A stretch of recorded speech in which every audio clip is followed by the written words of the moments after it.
Assalamualaikum and hi guys! We got few feedbacks from you guys regarding the mobile robot. So in this video, I'll share some tips on how to troubleshoot your mobile robot.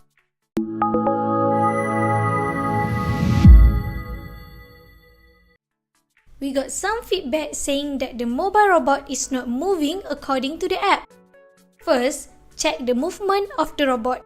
In this case, it seems that the left motor moving contradict to the app. The motor goes reverse when it should move forward. Don't worry, this can be solved by changing the polarity of the left motor.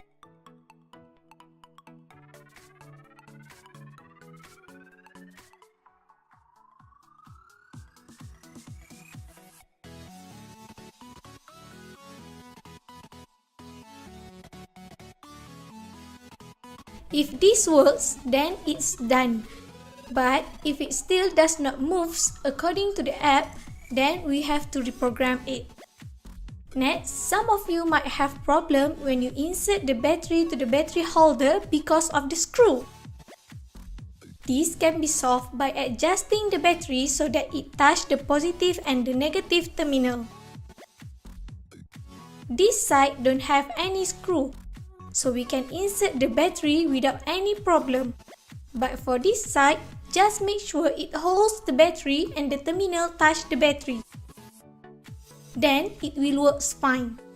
So these are some of the feedback that we get from you guys. If you have any comment or feedback regarding this mobile robot, please drop it down below. Thank you for watching.